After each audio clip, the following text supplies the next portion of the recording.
Trindade Santa e a Igreja de Cristo. Esse é o tema da nossa lição de número 13. É a última lição desse primeiro trimestre, que será ministrada em nossas igrejas no próximo domingo, dia 29 de março do ano de 2026. E desde já eu gostaria de dizer que esta lição, esse trimestre, foi um trimestre maravilhoso. Nós aprendemos muita coisa. Estou de fato maravilhado com tudo que vimos e ouvimos, com tudo que aprendemos nesse trimestre que agora estamos fechando. E você que é amante da escola bíblica dominical, você que se deleita em estudar a poderosa palavra de Deus, você que alimenta a sua alma com esta mensagem divina, está no canal certo, tá bom? Eu vou pedir para você não passar esse vídeo, você não mudar de canal, não desligar o seu aparelho, mas tire um tempinho aí e vem comigo para juntos, você e eu, degustarmos, comermos, alimentarmos a nossa alma através da ministração, do estudo desta nossa lição da revista da Escola Bíblica Dominical. E esta lição, como sempre, ela está dividida em 3 pontos principais, que são eles: o primeiro ponto, a Trindade e o plano redentor; o segundo, a igreja e a comunhão com a Trindade; e o terceiro e último ponto, a igreja é enviada pela Trindade. E aí nós temos também os nossos 3 objetivos, que são propostos pela equipe pedagógica da CPAD, que são eles: mostrar a atuação do Pai, do Filho e do Espírito Santo no plano redentor; segundo, explicar que a comunhão da igreja só é possível pela ação trinitária; e terceiro e último objetivo, destacar que a missão da igreja é fruto do envio e capacitação da Trindade. Como sempre eu tenho falado, cada um desses objetivos está relacionado com um dos nossos pontos principais. A partir desse momento eu te convido para caminhar comigo e juntos aprendermos através do estudo desta lição de número 13 da nossa revista da Escola Bíblica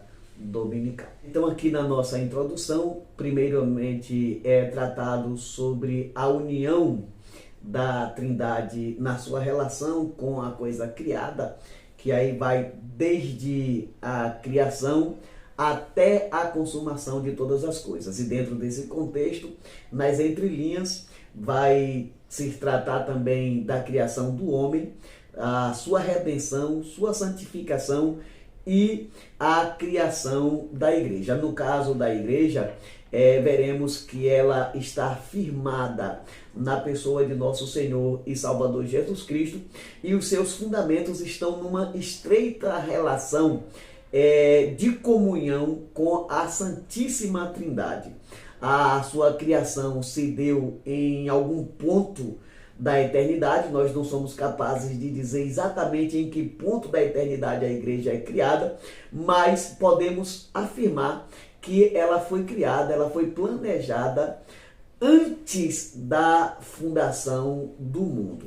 E nesse sentido, essa criação da igreja, ela está baseada na presciência e soberania de Deus e também no já previsto livre-arbítrio do homem. Ela foi inaugurada no dia de Pentecostes e é mantida pelo Espírito Santo até o dia do arrebatamento. Em seguida, nos é apresentado pelo nosso comentarista o tema que será abordado nesta lição, ou o tema central que será abordado nesta lição, que é a relação do Deus Trino coexistente na pessoa do Pai, do Filho e do Espírito Santo com a igreja. Nesse caso, nós veremos como Deus agiu e ainda age para que os seus propósitos sejam cumpridos nesta terra através da igreja e com uma ênfase especial para fazer cumprir a grande comissão que é a ordenança de nosso Senhor e Salvador Jesus Cristo, e de por todo o mundo pregar o evangelho a toda criatura. Então é mais ou menos isso, ou é mais ou menos esses temas, essas temáticas que nós estaremos tratando, estaremos trabalhando nesta lição que começamos agora. Então nós vamos para o nosso primeiro ponto, que traz o tema a Trindade e o plano redentor. Neste primeiro ponto, como é de costume, nós teremos 3 subpontos, e são eles: eleitos segundo a presciência do Pai, redimidos pelo sangue de Cristo, e o terceiro, santificados pelo Espírito Santo. Neste primeiro ponto, como um todo, nós veremos a relação da Trindade com a igreja. E aí nós veremos a sua eleição, a remissão por meio do sacrifício vicário de nosso Senhor e Salvador Jesus Cristo, e a sua santificação pelo poder do Espírito Santo. Esses são os 3 temas centrais que abordaremos nesse primeiro ponto, que, como eu já falei, traz o tema a Trindade e o plano redentor. Nesse primeiro subponto, nós temos aqui algumas referências que são Efésios capítulo 1, versículos 2 ao 5, 1 Pedro capítulo 1, versículo 2, que depois a gente repete de novo essa referência, e Romanos capítulo 8, versículo de número 9. O assunto principal que aparece nesse primeiro subponto é a eleição da igreja. Paulo chama esse fenômeno de o mistério oculto em Deus antes da fundação do mundo. Nesse sentido, nós podemos dizer que a igreja ela foi eleita e criada por Deus antes mesmo que o mundo fosse criado. Nós já falamos um pouco sobre isso na nossa introdução, com base na presciência, soberania de Deus e no livre-arbítrio do homem. Aqui tem uma coisa que é bom a gente destacar, que a gente não pode confundir a igreja com a pessoa, com o indivíduo. Não são raras as vezes que a gente ouve, por exemplo, alguém falar, né? A igreja sou eu. Não, você nunca foi, você nunca será a igreja. O que você pode ser, o que você pode fazer é parte da igreja. Você pode ser parte da igreja, você pode fazer parte da igreja, mas você sozinho nunca será a igreja. Aliás, o próprio substantivo grego para nomear esse grupo de pessoas, eclésia, ele traz um conceito de coletivo, um grupo de pessoas, de cidadãos que foram reunidos, que foram separados para uma assembleia. Entendeu? Então, nesse sentido, é impossível que um único indivíduo possa representar, possa ser a igreja de Jesus Cristo, porque a igreja ela é sempre esse coletivo. Por que eu estou trazendo essa ênfase? Por que eu estou trazendo à luz essa questão? É exatamente para nós não confundirmos a eleição da igreja com a predestinação fatalista do indivíduo. Como nós já falamos, essa eleição dos santos, ela acontece com base em 3 elementos. O primeiro é a presciência de Deus. O que significa a presciência de Deus? Significa dizer que Deus conhece as coisas antes do seu início. Deus já sabe o fim.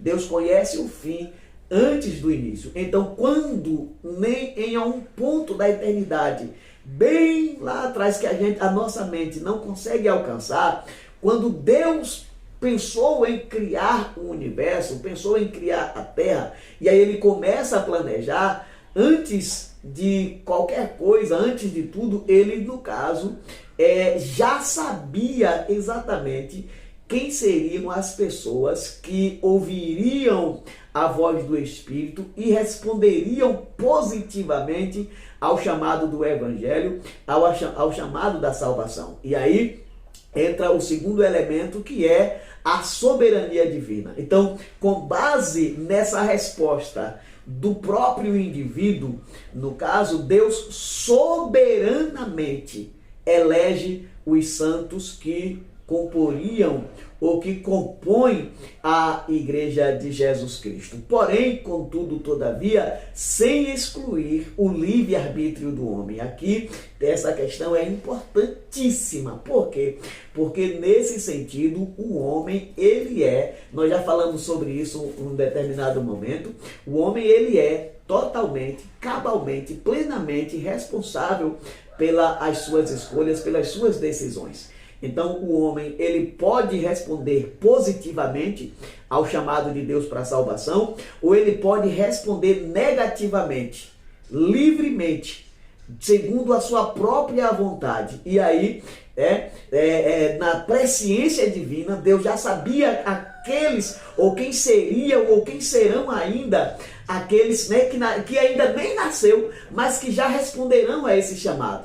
E como responderão? E aqueles que responderão, e que responderam, e que estão respondendo positivamente, na verdade, Deus, no caso, já os elegeram, né, antes da fundação do mundo. E já agregou com todos os santos e, no caso, predestinou o nosso final. Qual é o final da igreja? O final da igreja é a nossa vitória sobre a morte, sobre o pecado, sobre o mundo e sobre o diabo. E nós reinaremos eternamente com o nosso Senhor e Salvador Jesus Cristo. Esse é o nosso final. É claro que Deus já sabia antes da fundação do mundo quem seriam os salvos e quem seriam, no caso, os perdidos. Por isso eu faço essa ressalva para que nós possamos compreender que a igreja está predestinada à salvação. Deus criou a igreja, estabeleceu um projeto final para ela. E aqueles que responderem positivamente serão agregados e são agregados a esse corpo santo, que é, no caso, o corpo espiritual de nosso Senhor e Salvador Jesus Cristo, que nesse momento está espalhado pelos 4 cantos da terra, né, cumprindo a grande missão que nos foi dado, que nos foi ordenado pelo nosso Jesus. E aí agora a gente passa aqui para o nosso segundo subponto, que traz o tema redimidos pelo sangue de Cristo. No subponto anterior, nós vimos que a eleição da igreja aconteceu ou ocorreu ainda em um ponto da eternidade antes da fundação do mundo. E agora, neste segundo subponto, veremos a execução do plano da redenção na pessoa bendita de nosso Senhor e Salvador Jesus Cristo. Nós vamos ver que lá na eternidade, quando Deus pensou a igreja e em Cristo, em Deus, essa igreja já havia sido criada, né, e passou esse tempo como um mistério oculto em Deus. Agora, no caso, nós veremos que Jesus, o Filho eterno de Deus, foi aquele que executou dentro do nosso tempo, no nosso espaço, como homem, o plano da redenção. No livro de Hebreus, capítulo 9, e o versículo de número 22, nós podemos compreender a importância do sacrifício de Cristo. No contexto desse versículo fica claro a exigência da justiça divina. E aí, nesse sentido, a justiça divina clama que para a remissão é necessário que haja o derramamento de sangue. E lá no Antigo Testamento, como nós já vimos, o sangue que era derramado era o sangue dos animais, do touro, dos novilhos, do pombo, né, do cordeiro. Só que o sangue dos animais não era suficiente, não tinha os elementos necessários para aplacar de uma vez por todas a ira da justiça divina.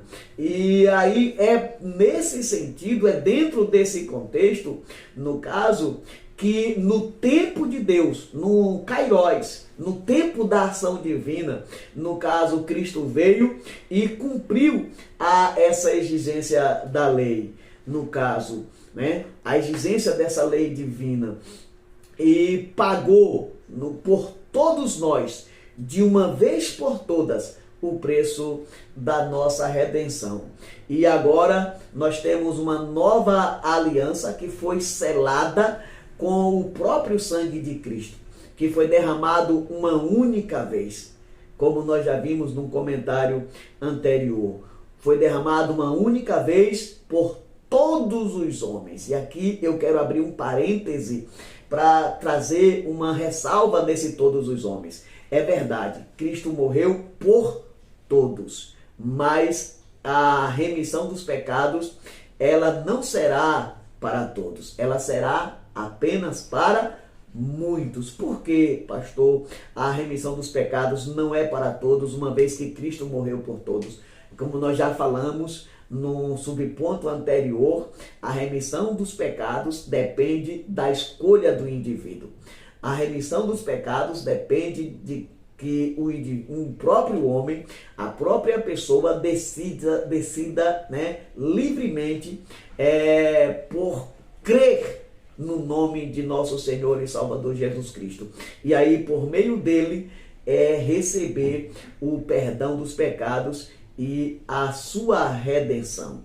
Então, o sangue de Jesus Cristo foi derramado por todos, mas só é de fato efetivado na vida de muitos por causa da escolha de cada pessoa.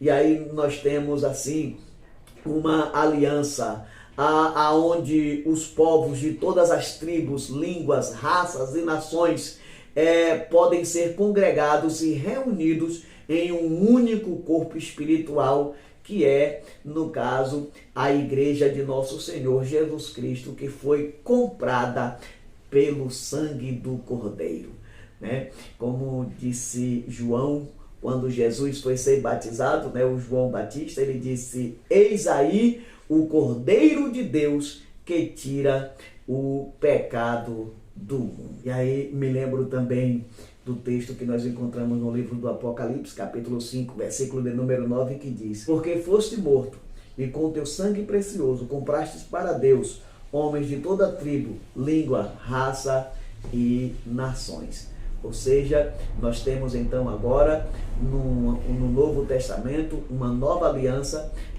baseada ou selada no sangue de Cristo, aonde é capaz de reunir e congregar homens de todas as estirpes, de todos os pontos da terra e de todos os grupos sociais e tribais. Nós concluímos aqui esse nosso segundo subponto e passamos agora para o nosso terceiro subponto, que traz o tema santificados pelo Espírito Santo. Nós já vimos que o Pai planejou e elegeu a igreja em um ponto específico da eternidade. Já vimos que no tempo de Deus, no Kairos, Cristo veio e com seu sangue precioso comprou para Deus homens de todas as tribos, línguas, raças e nações, executando assim o plano da redenção na prática. E agora, neste subponto, nós veremos o Espírito Santo santificando a igreja de Jesus Cristo pelo seu poder, né? E aí nós temos o texto de 1 Pedro, capítulo 1, versículo 2, que demonstra uma ação conjunta e coordenada das três pessoas da Trindade, e em especial nesse subponto aqui é tratado sobre a ação do Espírito Santo, que veio da parte tanto do Pai como também da parte do Filho, para ser o paracleto da igreja, né? Para vivificar, para santificar, para orientar, para guiar, para dar poder e autoridade à igreja para o cumprimento da missão, que é a anunciação do Evangelho de nosso Senhor e Salvador Jesus Cristo. Então, em outras palavras aqui, trocando em miúdo aquilo que eu acabei de dizer, nós já vimos a ação tanto do Pai como também do Filho dentro desse plano da redenção. E agora, nesse terceiro subponto, o grande tema é a ação do Espírito Santo santificando a Igreja de Jesus Cristo pelo seu poder. Nós já tratamos dessa questão numa lição passada. Nós já falamos sobre essa questão da santificação, da redenção, da purificação da igreja através da pessoa do Espírito Santo. Nós ainda voltaremos a tratar da relação do Espírito Santo com a igreja, que é muito importante tanto para sua existência, né, para sua permanência e para o cumprimento da sua missão, né, como também na santificação, purificação, no caso desta igreja que é imaculada, santa, pura, para a glória do nome de nosso Senhor e Salvador Jesus Cristo e de Deus nosso Pai. Então assim nós passamos agora para o nosso segundo ponto, né, que traz o tema a igreja e a comunhão com a Trindade. Neste segundo ponto nós temos três subdivisões, três subpontos, que são eles: a comunhão com o Pai, comunhão com o Filho e a comunhão com o Espírito Santo. E dentro de uma visão geral, esse segundo ponto nós teremos, ou nós veremos, que o amor de Deus é a principal causa da nossa comunhão com Ele. Esse amor, ele deve ser observado e cultivado em três direções distintas. No caso, a primeira, nós devemos reconhecer o amor de Deus pelo homem, que aí vem na vertical de cima para baixo. Devemos responder positivamente este amor de Deus, que aí é o amor do homem para com Deus, na vertical de baixo para cima.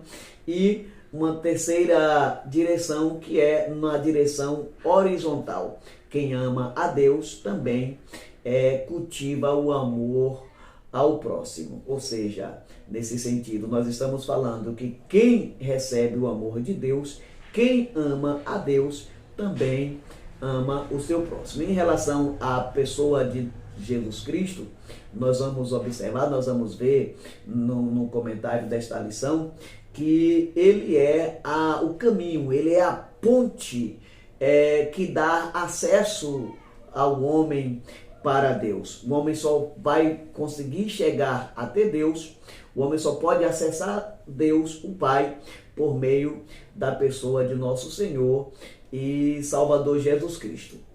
E no caso do Espírito Santo, nós veremos que é a pessoa do Espírito Santo que mantém a nossa relação contínua com Deus. E aí, nesse sentido, nós podemos falar o seguinte, que sem uma relação íntima e pessoal com o Espírito Santo, também não haverá ou não há possibilidade de termos uma relação pessoal, íntima e amorosa com Deus. Por quê?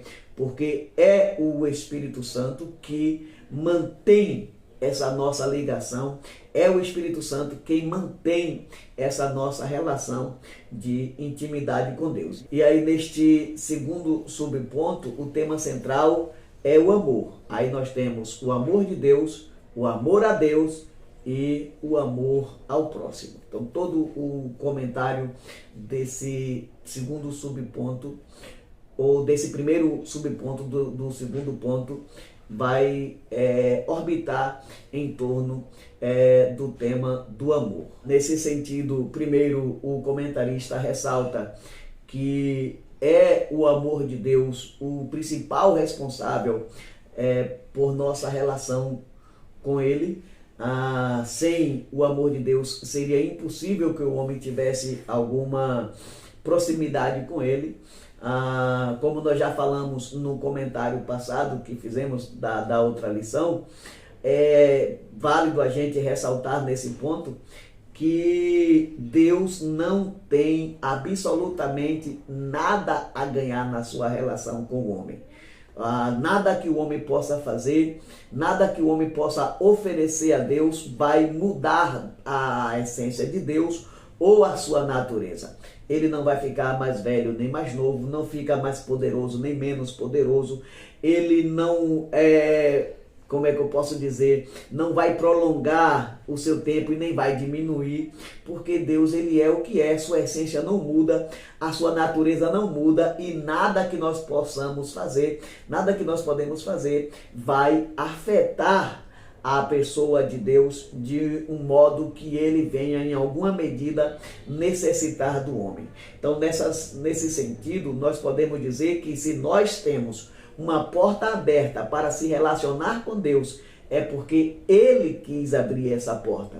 E porque ele abriu essa porta, a resposta é muito simples, mas é profunda. Essa porta está aberta única e exclusivamente porque Deus nos amou primeiro. Ou seja, nós só temos relação pessoal e amorosa com Deus porque ele nos amou primeiro.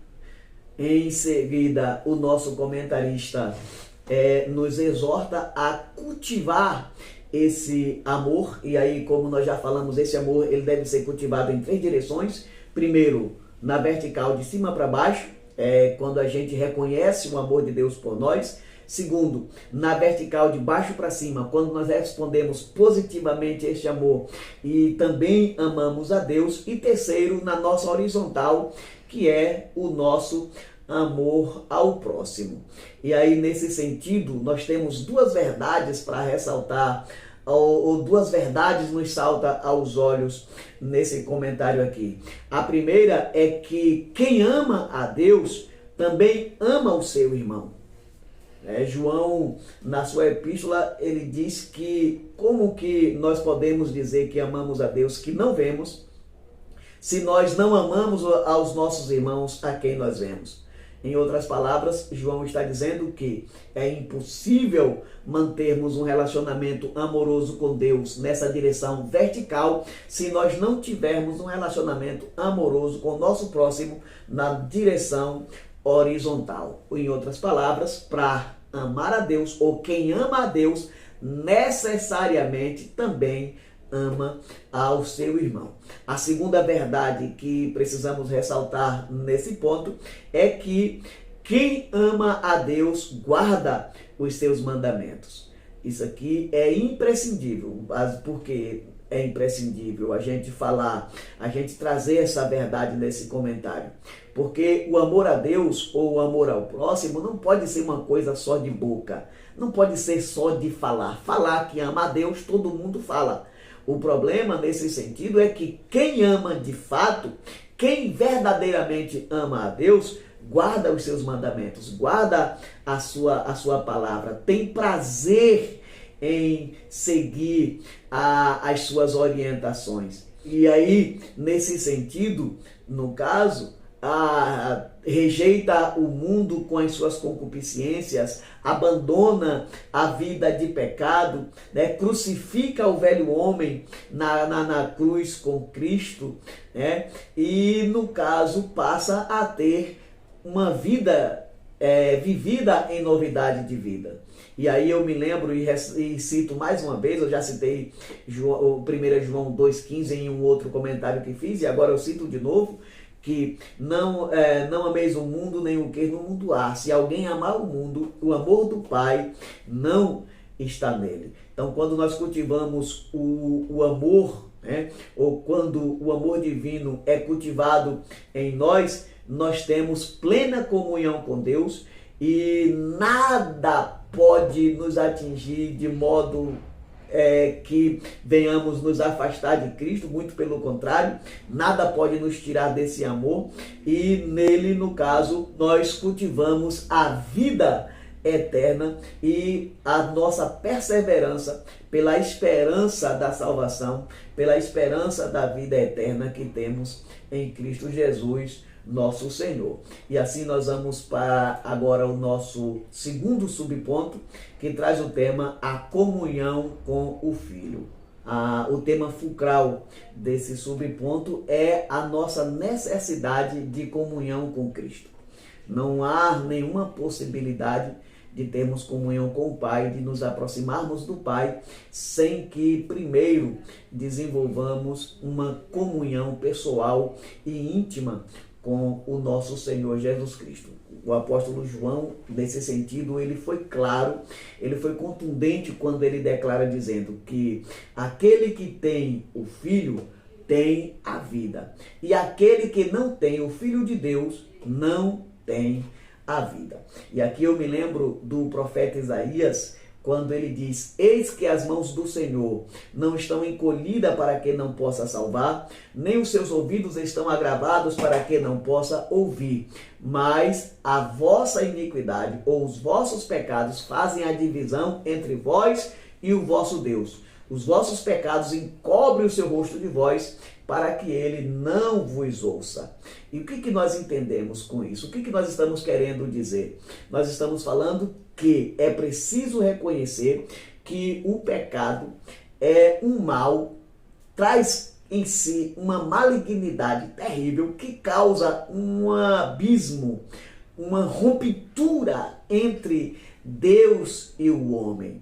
E aí, nesse sentido, é exatamente por causa desse abismo existente entre Deus e o homem, causado pelo pecado, que o nosso Senhor e Salvador Jesus Cristo, o Filho eterno de Deus, veio e foi entregue por nós, foi crucificado ali no nosso lugar, se ofereceu como sacrifício vicário ao Pai, substituindo o nosso lugar, pagando pelas nossas transgressões.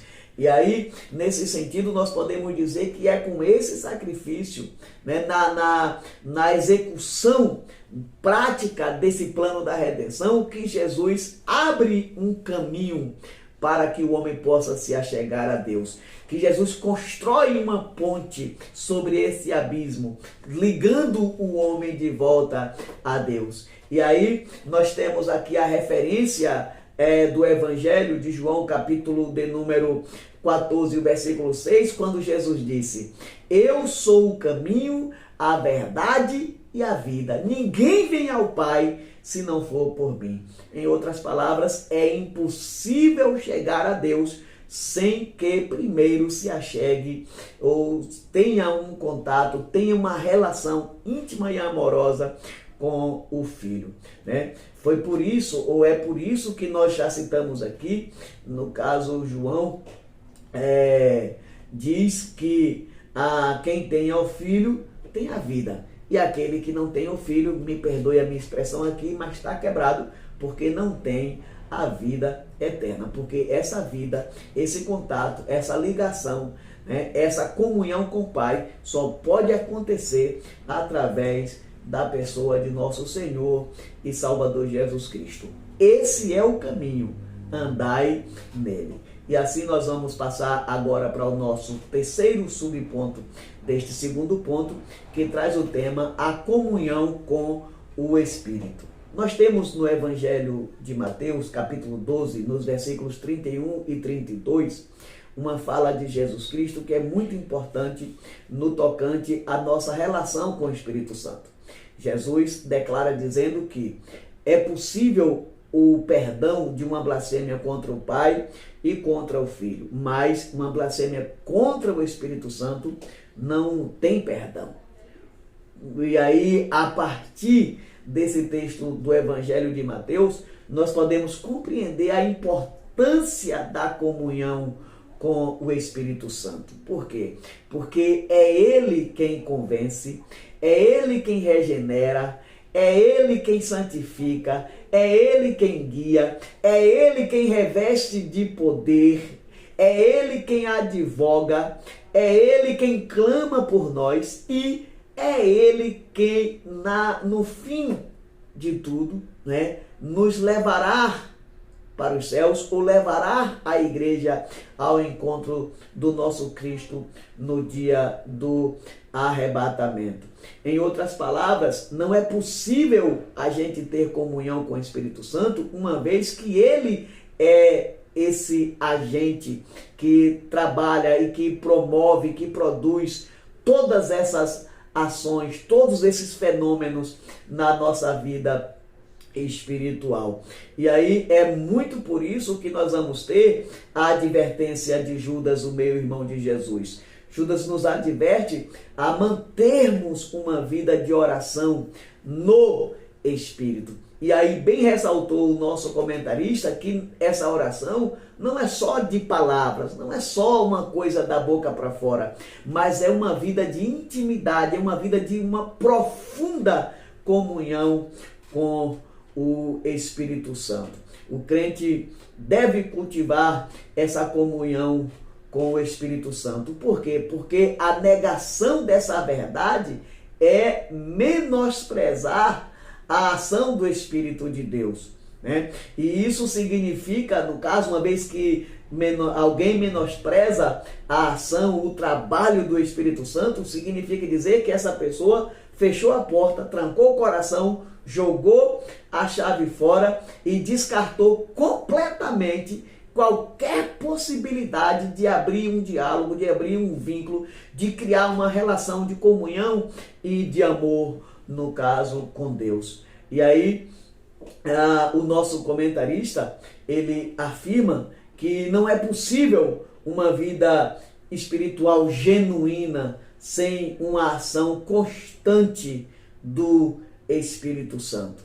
Então, se nós quisermos manter uma comunhão com Deus, é preciso desenvolvermos uma comunhão pessoal com o Espírito Santo de Deus, uma comunhão profunda com o Espírito de Deus, uma vez que é Ele quem nos convence do nosso pecado, que é Ele quem nos santifica, é Ele quem nos purifica, é Ele, enfim, é Ele que está conosco e atua em nós, mantendo constantemente essa relação com o Pai. E aí, nesse caso, assertivamente, na conclusão do subponto que nós estamos trabalhando, no caso, é afirmado que a unidade da fé cristã, ela não ocorre por meio das celebrações, mas ela ocorre pela comunhão com o Espírito Santo e no amor sacrificial de nosso Senhor e Salvador Jesus Cristo. E aí, quando nós tratamos dessa verdade, nós precisamos tomar muito cuidado. Eu preciso falar isso aqui. Nós precisamos tomar muito cuidado com o espírito do engano, né? Que de uma forma ridícula procura ou tenta imitar a ação do Espírito Santo de Deus. E muitas vezes gerando movimentos esquisitos, né, que soam como latas vazias, fazem muito barulho, né? E aqui eu não estou falando do movimento pentecostal, porque eu sou pentecostal, eu amo o movimento pentecostal, eu entendo que para o crescimento e sustentação da igreja, esse movimento pentecostal de batismo com o Espírito Santo, cura divina, milagres, revelações, visões, profecias em Deus e pelo Espírito deve sempre acontecer, mas eu estou falando desses movimentos esquisitos que a gente vê por aí, que nada tem a ver com o Espírito Santo de Deus. Então, como latas vazias, esses movimentos fazem barulho, porém não produz nenhuma convenção na vida de quem está ali, de quem participa desse movimento. Não produz nenhuma transformação e, portanto, não gera nenhuma espécie de comunhão nem com Deus, nem com o próximo. Pelo contrário. E aí os indivíduos que se prestam a esse papel, eles levam sempre uma vida miserável de pecado, uma vida de escandalização do reino de Deus, muitas vezes até se tornando um empecilho para que outras pessoas se acheguem a Deus, mas contudo, os verdadeiros crentes em Cristo Jesus mantêm por meio do Espírito Santo uma vida de pura comunhão e devoção no relacionamento pessoal com o Pai e com o Filho, numa vida santificada que reflete a natureza de Deus, reflete a natureza do Pai e reflete a natureza de Cristo e do próprio Espírito Santo em nós. Então, e assim nós agora vamos passar para o nosso terceiro ponto, que traz o tema: a igreja é enviada pela Trindade. Aqui nesse terceiro e último ponto, nós temos três subdivisões, que são elas: a missão dada pelo Pai, o Filho comissiona seus discípulos e o Espírito capacita e envia. Nesse sentido, nós temos aqui um aspecto ou um panorama geral deste terceiro tópico, que nós podemos dizer que, primeiramente, nós veremos que a igreja ela é criada para cumprir uma missão, e essa missão ela tem origem no coração do próprio Deus. E aí eu diria até que primeiro nasce a missão no coração de Deus, depois é planejada a igreja. Por que eu estou dizendo isso? Porque a igreja ela é criada, ela é planejada para cumprir a missão, nesse sentido. E essa missão, ela, como eu já disse, ela nasce no coração do próprio Deus. É por isso que nós a chamamos de Mission Dei, porque ela é a missão de Deus. Foi o próprio Deus quem desejou, foi o próprio Deus quem quis que todos os homens se salvassem, ou quem quer que todos os homens se salvem e cheguem ao conhecimento da verdade. E aí, nesse sentido, nós podemos dizer que se o Pai planejou e o Filho executou o plano da redenção, agora nós estamos vendo, no caso, que a Mission Dei, ou a missão de Deus, né, nessa missão, Deus enviou o seu próprio Filho.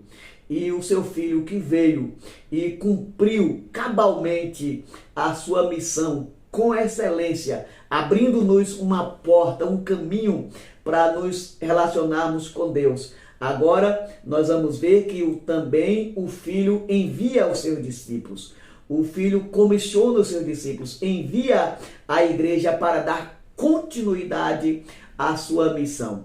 E o Espírito Santo é aquele agente que capacita, né, que dá poder para os comissionados, para os enviados, cumprir a missão de pregar, de anunciação do Evangelho de nosso Senhor e Salvador Jesus Cristo, de falar, né, do reino de Deus, de anunciar a graça salvadora, redentora de nosso Senhor e Salvador Jesus Cristo nos quatro cantos da terra.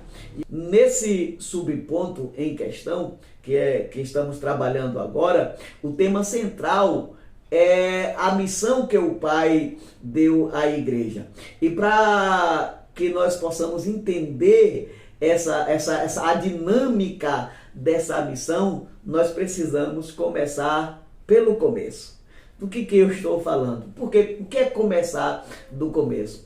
Nesse sentido, o nosso comentarista faz uma afirmação muito apropriada, que diz que a missão ela não é uma ideia tardia, mas ela é um plano eterno do Pai. E aí, nesse sentido, eu diria que não apenas a missão é um plano eterno do Pai, mas a igreja também é inserida nesse plano eterno do Pai. A própria igreja, que é o mistério que estava oculto em Deus antes da fundação do mundo, está dentro desse plano, está dentro desse projeto.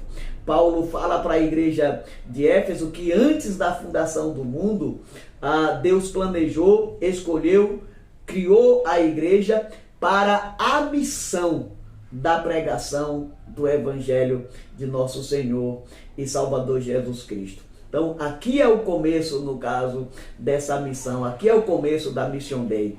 E aí nós vamos observar que quando Adão pecou, com a queda de Adão, no caso, ou na queda de Adão, ou quando Adão se rebelou contra Deus, Deus não foi pego de surpresa, de forma alguma. Na verdade, na sua presciência, Deus já sabia que haveria a queda, sabia que o homem cairia, e antes mesmo que essa queda ocorresse, na prática, no nosso mundo físico, no nosso espaço e no nosso tempo, já lá, muito antes da nossa criação, em um ponto específico da eternidade, Jesus já morreu, já foi o Cordeiro de Deus sacrificado em nosso lugar, sacrificado pela igreja. E ainda lá na eternidade, a igreja já tinha sido criada com a missão gloriosa de propagar o evangelho de nosso Senhor Jesus Cristo e dar continuidade à missão de anunciar Cristo Jesus pelos 4 cantos da terra.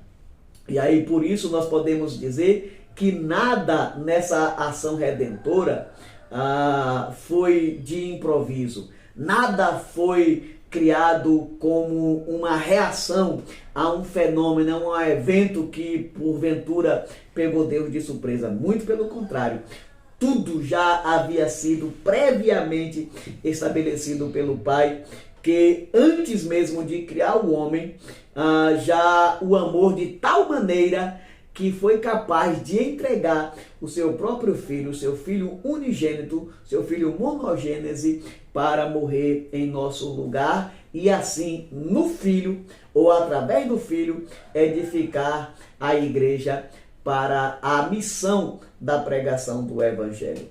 E aí, nesse sentido, nós podemos compreender que essa grande comissão, ela vem sendo desenrolada, ela vem sendo desenvolvida ao longo da nossa história, ao longo do nosso tempo, desde o primeiro momento da queda da humanidade.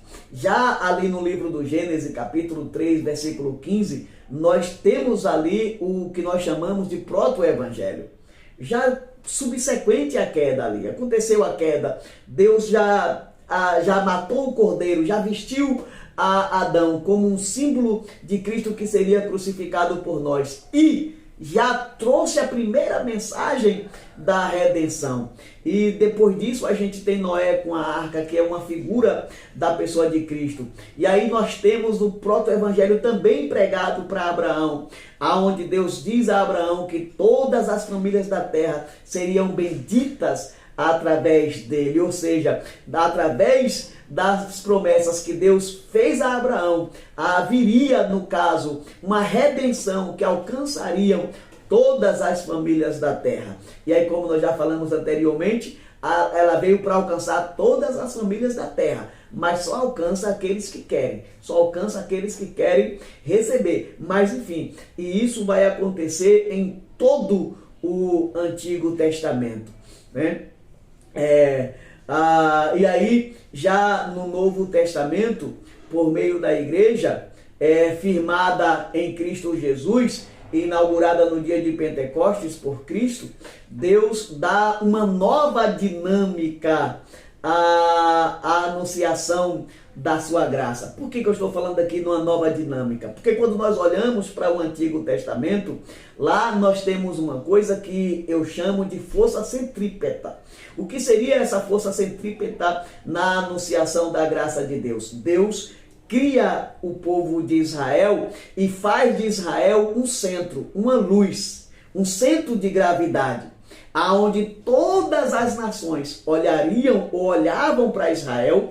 Esse era o propósito de Deus, e através das leis, da cultura, dos costumes, dos hábitos, da relação, dos cerimoniais, da liturgia, do culto do povo de Israel, todas as outras nações poderiam olhar, aprender e se aproximar de Deus por meio daqueles elementos. Já no Novo Testamento, essa dinâmica ela muda. Se no Antigo Testamento ela era uma força centrípeta, tendo Israel como um centro gravitacional, para a anunciação deste evangelho, no Novo Testamento, a dinâmica muda, se tornando em uma força centrífuga. Deus inaugura a igreja no dia de Pentecostes e aí espalha essa igreja pelos 4 cantos da terra para anunciar, para levar o evangelho das boas novas, a mensagem da salvação apresentada por nosso Senhor e Salvador Jesus Cristo. E assim a igreja vai cumprindo a sua missão ao longo desses anos, anunciando Jesus Cristo como o único e verdadeiro caminho capaz de levar o homem, capaz de aproximar o homem de Deus, capaz de abrir uma porta para que o homem possa se achegar a Deus. E aí a gente aqui já vai para o nosso segundo subponto. Nesse subponto veremos uma das mais importantes doutrina da igreja, que é a grande comissão. Jesus, antes de se ascender aos céus ou ao céu, ele deu uma ordem aos seus discípulos. Essa ordem, essa comissão, ela se divide em 3 fases distintas. Quais são essas fases? E aí nós vamos ver. Ela começa na pregação, depois ela passa para o discipulado ou ensino, e ela vai ser concluída com o batismo nas águas. Essas 3 fases da grande comissão, em certa medida, elas podem ser compreendidas como um ciclo progressivo e vicioso. Nesse caso, ele é progressivo porque começa com a pregação do evangelho e conclui-se com o batismo nas águas, e é um ciclo vicioso porque, nesse sentido, o novo convertido ou o novo discípulo vai gerar um novo discípulo, vai gerar outro discípulo. E aí nós vamos nesse ciclo progressivo e vicioso, pregando o evangelho, ensinando, batizando. Os novos membros, os novos batizados vão continuar pregando o evangelho, ensinando e batizando.